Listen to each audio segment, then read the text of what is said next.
Good morning. My name is Christina Felchlin, Support Manager at Ledgeview Partners. I'd like to welcome you to this month's Ledgeview CRM User Group webinar. This month, our Dynamics theme will be focused around a topic that plagues companies large and small, data management and duplicate detection. Sometimes it seems that no matter how hard you try and how much time you invest in cleaning your data, around every turn is another duplicate or bad piece of data. Luckily, we have developed some tips and best practices that will help you fight the bad data battle with Microsoft Dynamics CRM. We're going to start off our webinar with the key to managing data, duplicate detection. We will show you how to turn duplicate detection on, how to create rules to detect the duplicates, give you a demo with duplicate detection rule ideas, give some tips for creating the right duplicate detection rules, and then show you how you can identify all the duplicates utilizing duplicate detection jobs. Once you identify the duplicates, we will show you how you can merge them. Of course, there are more ways to help with data management, so after we show you how to merge duplicates, we'll let you know about bulk editing and deleting records as well as importing records. Michael will then go over the user-submitted questions, and I will close the webinar with resources and upcoming webinars. We hope you enjoy this information-packed 30 minutes. Before I turn this over to Michael, I need to cover the standard housekeeping tasks. To ensure the best audio quality for all attendees, we have everyone in listen-only mode. If you have a question, please submit those in the question pane of your GoToWebinar control panel. I know we typically don't have much time for questions, but we'd still love to hear from you during today's presentation. If time does not permit, we promise to follow up offline. Lastly, today's webinar is being recorded and will be available on demand after the live session. All registered attendees will receive an email this afternoon with an access link to the recording, as well as the presentation slides. And now to the content. I'm pleased to bring back Michael Dodd, Support Consultant with Ledgeview Partners. Michael? Thank you, Christina, for that wonderful introduction. I hope everybody is doing well in August. We've reached the dog days of summer. So I want to get to the dog information that we have going on today and the thing that dogs us all down, which is data management. So let's jump into it. Data management is a very, very key portion of CRM and keeping your data clean. And duplicate detection starts off with duplicate detection settings. This is where you enable duplicate detection. So we're going to jump into CRM. I'm going to show you exactly how to turn on duplicate detection. So from our main screen, if we go to our three-line drop-down and we go to Settings, and then we want to go to Data Management, which is usually right in the middle of the screen under Security. So click on Data Management. And then in the upper left, Duplicate Detection Settings. And we'll click on this. It takes a little bit to bring up the information just because duplicate detection settings does affect the entire system. So as you can see here, if you do not have duplicate detection turned on, it will start off with this unchecked and everything else grayed out. So if you click Enable Duplicate Detection, the next section is where you detect duplicates. You're telling the system when you want them to detect duplicates. So when a record is created or updated, so any type of record that you're putting in to CRM or any record you're updating, it will trigger duplicate detection. When your Outlook client, when you go from offline to online, so if you're doing offline work and then you go to online so it starts to sync to CRM, it will trigger duplicate detection. And also during data import. When you're importing records into CRM, you want to make sure you're not importing duplicates. Now, a key thing to note is when a record is created or updated, you can bypass by clicking Save and bypass this information and not kill out the duplicate. You can save a duplicate. Now, however, during data import, if there's a duplicate detected based on your rules, it will fail on that record and it will not import it. So once you have everything set, you click OK. And then we're going to jump back into our PowerPoint presentation. Next is duplicate detection rules. Now, duplicate detection settings, that's your first key step because you turn on duplicate detection. However, turning it on is completely useless unless you have duplicate detection rules. This is the most important part of duplicate detection data management. Everything we do with duplicate detection is driven off these rules.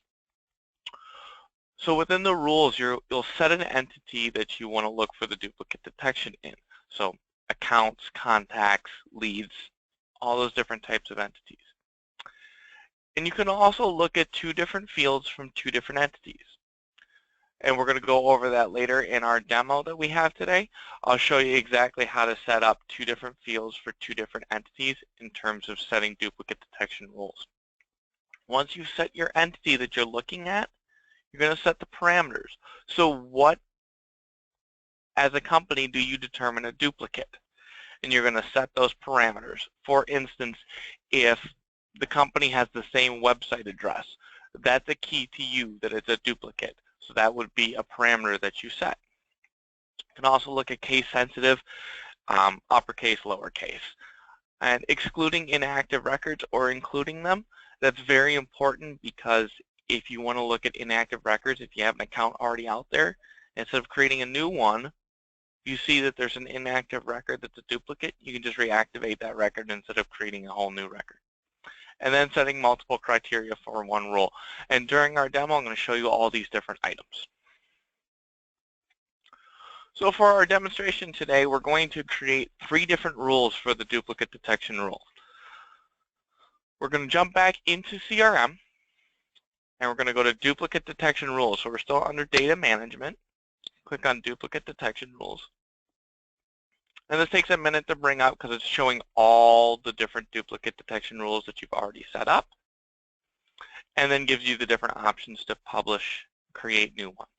One thing to note is, like with workflows in a draft status, they're not triggered or used until they're published.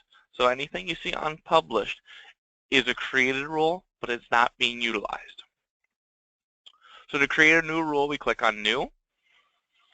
And for our first rule, we want to detect duplicates under the contact entity with the same email address. So under name, we're simply going to type in contact with same email address. It's very key to keep the name consistent with what you're detecting. That way, at quick glance, you can determine what rules are already set up. So our base record type is contact. And since we're only looking at contacts, we don't need to look at any other entities to detect duplicates. Our matching record type will stay contact. With the email address, we could make this case sensitive, but a lot of people do use all caps when entering information, so you don't want to miss duplicates because somebody entered it with all caps. And exclude inactive records, we're actually going to include inactive records, so we're going to keep that information, that box unchecked. So for our field, we're simply going to email. And for our criteria, we want this to be an exact match. And that's all we have to do for this rule. So we're looking at a contact where the email is an exact match. Then it will detect a duplicate. So click Save and Close.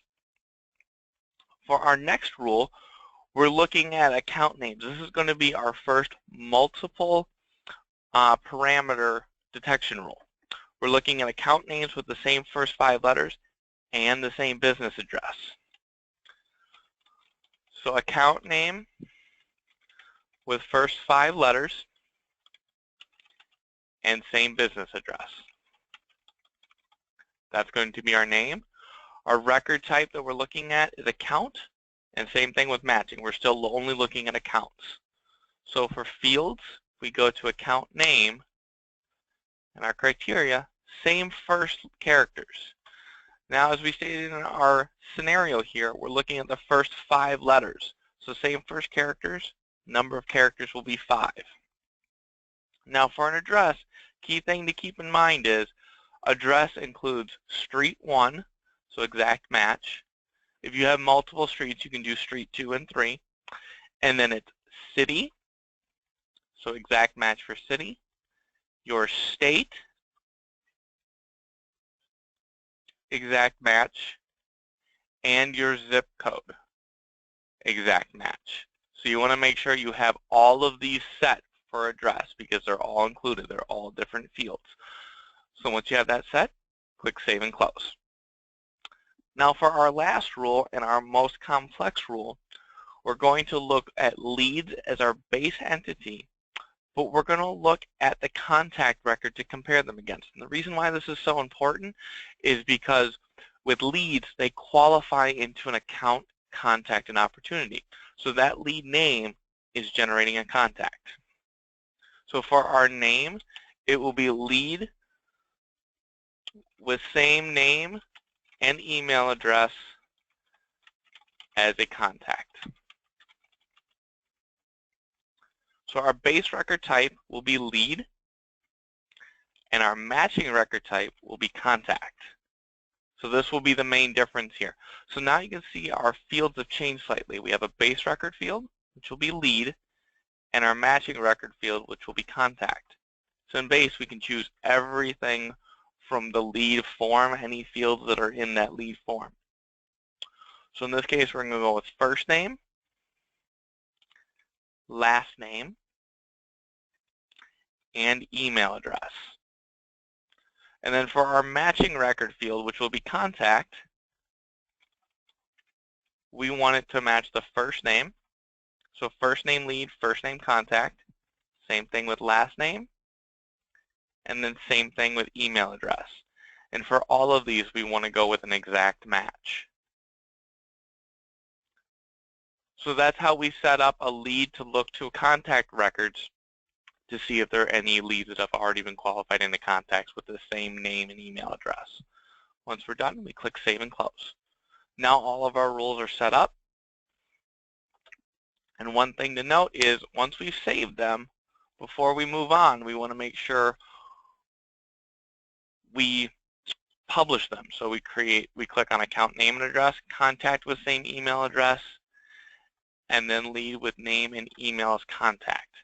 And then we'll just click publish rule, click OK. Now they're published. Now everything that we do is driven off of these rules. With that being said, I want to go over some tips for duplicate detection rules. Now these next two sentences are going to sound a little contradictory. You want to make the rules strict enough so duplicates are detected, but you don't want to make the rules so strict that everything is detected. And what I mean by that is if you make a rule so strict where it has to have an account name has to be the exact match, the email address, phone number, address, all like 6 different fields to look at, you may miss duplicates.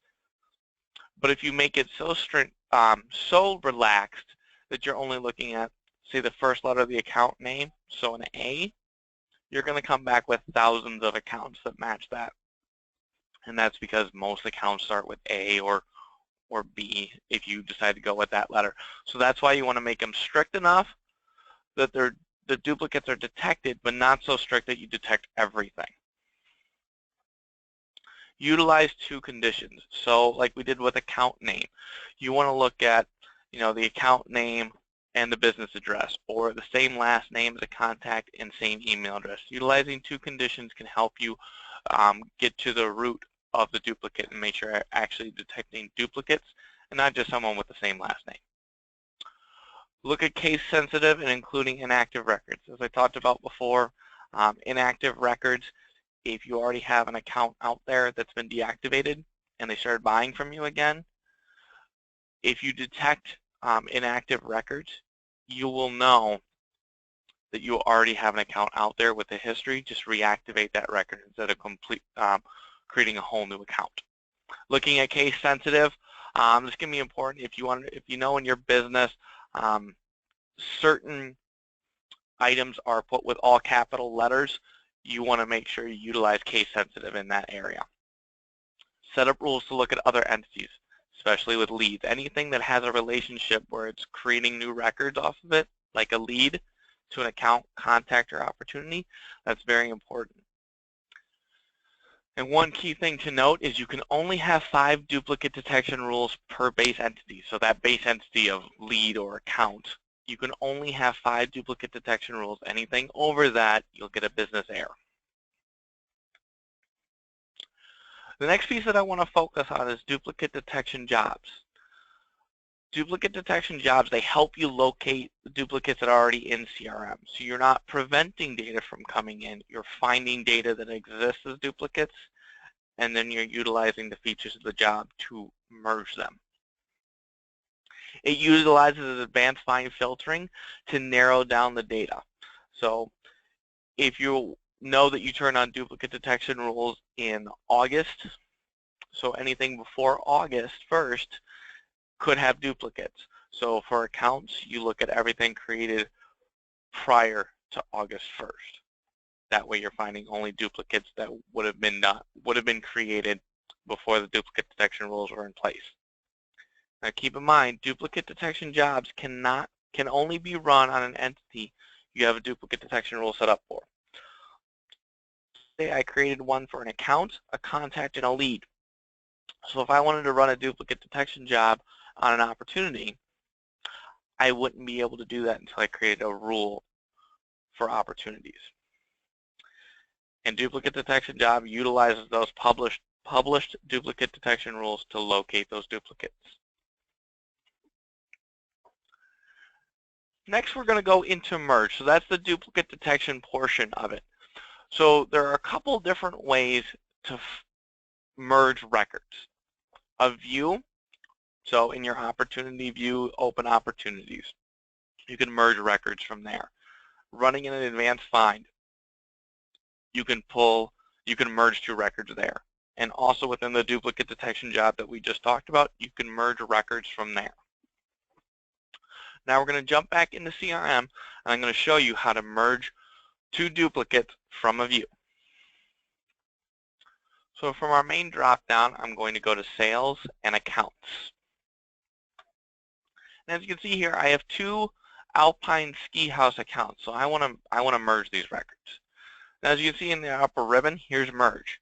As soon as I click a third, that merge goes away. That's because you can only merge two records at a time. So then click Merge. Now you're going to choose the master record. So the first master record is the first checkbox that you did for the Alpine Ski House. The second is the second one that you checked. So you choose your master record, and it's going to automatically pull in all fields to be merged. Those are going to be your master fields, and the information in there will stay. Now, let's say you want to use this as your master record, but you see relationship type and product price list aren't filled in on this. So you go over here and you choose these two items. So you can pick and choose which items pull over and merge and are as active in the master record. Once you've done that, you click OK. It will merge the records. Now, a key thing to keep in mind is that any child records, especially with accounts, so any child records like a contact, an activity, an opportunity, they're going to be merged as well. So they can be affected by this depending on what's called cascading rules. If you get an error back for any reason, contact us here at CRM Support. It could have to do with your cascading rules. Now the record that was merged became deactivated. That master record is now our active account.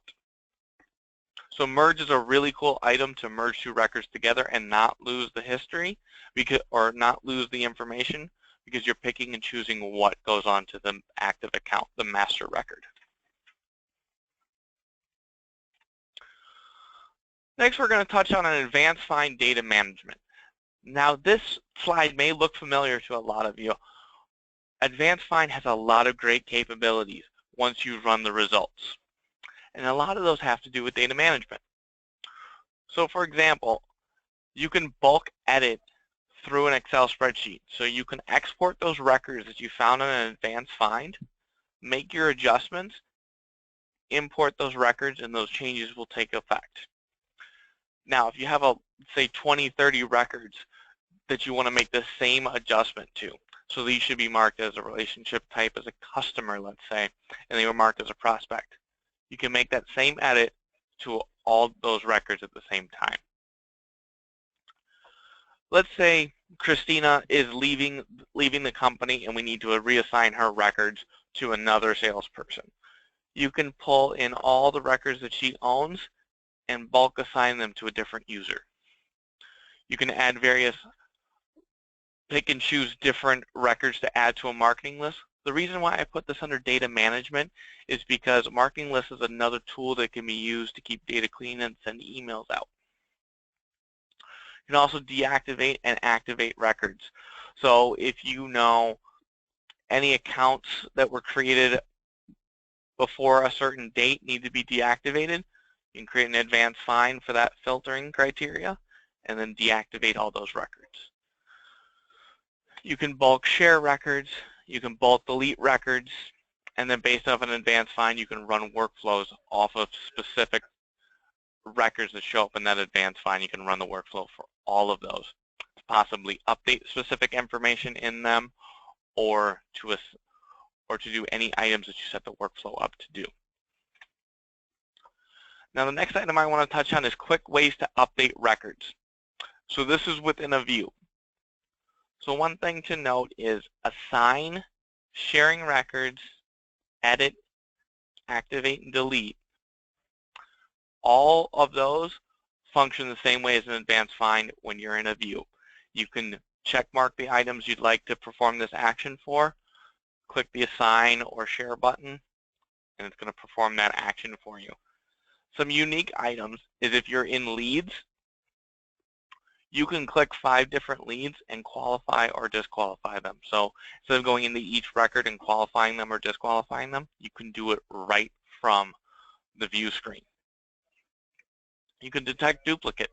So instead of running a duplicate detection job, if you already have a view with that criteria, you can detect duplicates from that view. So it saves you a lot of time instead of having to go into duplicate detection jobs, create the advanced find filtering, and then run the duplicates job. You can do this right from your view. You can add to a marketing list. So like you did with advanced find, you can do that right from the view. However, this is only going to show up under accounts, leads, and contacts because those are the only types of marketing lists you can create. For opportunities, if you go into, let's say, your closed lost opportunities and you realize, oh shoot, the 3 opportunities that I closed as lost yesterday, I didn't update a piece of information. Instead of going into each one and reopening them, you can just check mark all 3, click reopen. It'll bulk reopen all 3 of those. Now for mark complete and cancel for an activity. If you've gone through and you've called a bunch of your activities, phone call activities for the day, and you forgot to mark them as complete, you can just go back into your activities. As long as they're the same activity type, so all phone calls, all emails, all tasks, you can mark them as completed or you can cancel them. With set regarding, if you forgot to set the regarding for an activity, for a phone call, or for a task, you can go back in, check multiple. As long as you're putting in the same set regarding, you can fill that information in bulk. And if you utilize queues, you can add activities to a queue right from the view. Now, bulk deleting records. One thing I want to caution before I show you this is bulk deletion is a permanent item. Once you bulk delete, you're removing it from the system. You're not deactivating it. You're removing that record and any child records from CRM. So you want to be sure that the information and criteria you're entering is accurate.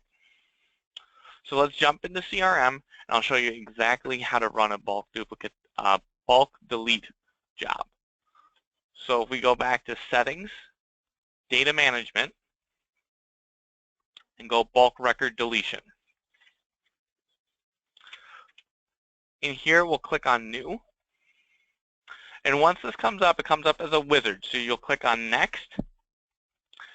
And now you're going to define your search criteria. And the way you do this is through the same advanced find logic that you see in advanced find or a duplicate detection job.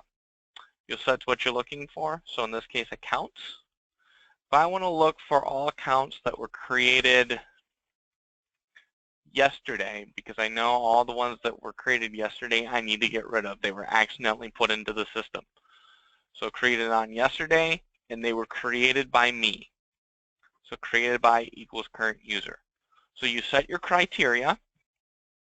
You can also use a previously saved view, so system view or personal view, if you want to bulk delete off of that criteria. Then click next, and you're going to set when the bulk deletion job will start. So if you want to run this at the end of the day, so off hours, you can set that here. If you want to run this job every few days, you can set that information here. You can do it every 7, 30 days, 90 days, 6 months, 180 days, or 365, 1 full year.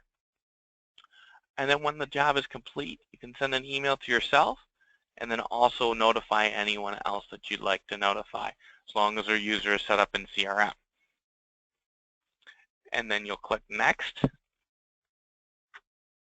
and then you would click Delete. Click Submit. I don't want to delete any records, so I'm not going to click Submit. So I'm going to click Cancel, and that's how you would set up a bulk deletion job.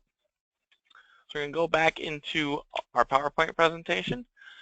Our last item of the day that we're going to talk about regarding duplicates or data management is importing data. I'm going to show you how to import data. But one thing I want to touch on real quick is some best practices. If you're importing records for the first time, so you're doing record creation, have all the required columns, so those required fields. So let's say for account, there's various different required fields. Make sure those columns, those column headers are on your import file and all the information is filled in. Otherwise, you're going to have an issue when you open the record after import because you're going to need to enter some information before moving on. Now, if you're updating an existing record, only include the columns, so the fields that you're updating. So if you're updating 3 different fields, only include those 3 fields with those column headers. If you're importing records for creation, utilize a CSV file. If you're just updating records, use a .xls file, not a .csv file. So now I'm going to jump back into CRM and I'll show you exactly how to do an import. So there's 2 different places that you can go for data import. You can go directly to the entity that you want to import records for. So let's say account. You can go to sales accounts and you can import the data right here. Or you can go to settings, data management, imports. So if you click on imports, there's not going to be a new button. You'll click on import data. So now we're going to browse. We're going to choose our file. And for me, it's this new accounts.csv. Click next. This is just giving you a file upload summary. This is the file. This is the size. Click next. Now there's a bunch of different mapping options, and you can use customized data maps that you might have saved. If you're not sure, you use the default, the automatic mapping. Click next. And this is saying, okay, is new accounts. Which entity are you looking to map these to? I'm looking to go to the account records. So you set account, click next. Now, if you set up your import file, all the column headers matching the fields in CRM, it's going to automatically map. So address 1, city, address 1, city. You can see all of these are filled in. Then you simply just have to click next. It's going to give you a mapping summary. So again, this new account CSV file is going to the account records. Click next. This is very important. You can allow duplicates. You can choose to allow duplicates. I recommend clicking no. You want to make sure that you're not putting in duplicate information. So if any duplicates are detected, that import file will not complete. It will fail on those records. Now, if you don't set the owner within your import record, it's going to automatically put them to this person. So if you choose myself, Mike Dodds, every record that doesn't have an owner in the file will be assigned to myself. And then you would click submit, and then it would submit the data, and then it's going to give you a place to go to check the status. This is imports. If you click here, it'll bring up all the different imports you have. You can see here, new account.csv, it's been submitted. And then you can check the progress. And then just click finish. So that's everything we have on data management. Data management is a very, very key part of CRM. Keeping your data clean helps the sales team, the users, be able to perform their job more efficiently because they're not sifting through bad data. So next we're going to jump into some user questions. Our first question is, along the same lines of duplicate detection, once we detect this, is there a way to show that this individual has worked for prior companies? For example, Bob Smith at ABC Company shows as a duplicate at 123 Company. How can we merge them but keep the historical information? I want to start off by saying there's not a current process to capture this historical information, but a couple workarounds that I recommend that would help this person achieve what they're looking for would be to deactivate the old contact.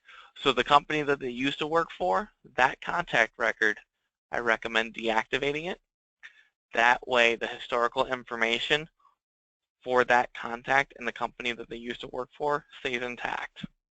The other option is if you want to update the record, not create a brand new contact record for them, is to add a field to the contact form that users can enter past companies that contact has worked for. So if they're moving from 123 Company to ABC Company, you simply change the account that they're associated to ABC Company, and in this new field just type in 123 Company. That way you have a record of where they used to work. Our next question is, would like quote templates for common standard products or services. Also, marketing campaign lists can get confusing to manage when you have dozens of active campaigns. And this is a great question. One thing to note is quote templates is a custom entity. So with this, I recommend contacting Ledgeview partners, and we'd be happy to help set up a standard quote template for you. And also, if you're interested in that custom quote template entity, we can help set that up for you, or any other custom entity you'd like to set up, contact us here at support. We'd be happy to help. Now, in regards to the marketing list question, this is a great question. Now, marketing lists can be used on several different campaigns, and campaigns can use multiple marketing lists. So this creates a one-to-many relationship on each side. So that means because marketing lists can be used on different campaigns, and campaigns can use multiple marketing lists, there's not an out-of-the-box report or a view that you can pull that's going to show you this information. The way to really find this information is to go into each marketing list, see the campaigns they're on, or go into the campaign and see the marketing lists that are being used. Now, a potential option to help organize this information would be to create a customized report. Our next question is, after I authorize my organization to upgrade to CRM 2016 through the admin portal, the Outlook client caused Outlook to hang. I eventually had to remove the link to CRM from Outlook data files using the Mail Utility and Control panel for some users. Now, this can be caused by a couple of different items. One thing I recommend is prior to upgrading, ensure that everyone is on the Outlook client 2015. The reason for that is if anyone's on the Outlook 2013 client, they will not be compatible with 2016. So once you've completed your upgrade in CRM to 2016, upgrade the Outlook client for anyone on 2013 to 2016. The reason I recommend doing this afterwards is because then you can upgrade to 2016 and you're on the most current version. The other item that can cause Outlook to hang is if there's a large number of add-ins in Outlook. This can cause Outlook to crash after configuring the CRM client. A lot of these add-ins are put in automatically. It's not anything that you or the user put in. So I recommend removing any add-ins that user is currently not using. I recommend keeping CRM and the Exchange add-in. Anything else can be removed if they're not using it. Our last question of the day is, we have a lot of duplicates, and it seems when you enter a screen, it says there is one, but you can't save. Yet we have so many that are saved, and I'm not sure how it's happening. So there's two parts to this question. If you have a duplicate detection rules turned on, and it detects a duplicate based on those rules, it will bring up this pop-up box saying duplicates have been detected. You can bypass this by simply clicking Save, and it will create that record. That's how you could have a duplicate in the system. Again, however, for imports, this would just fail. It does not give you the ability to bypass. The other option is that there could be duplicates already in the system prior to those rules being published. If that's the case, I recommend utilizing the duplicate detection job to locate those duplicates and merge them. As we talked about, you can use the bulk record deletion to delete records. However, once you delete the records, they're gone. A merge just deactivates the unneeded record instead of deleting it from the system. All right. As always, Michael, thank you for pulling together all this great content to share.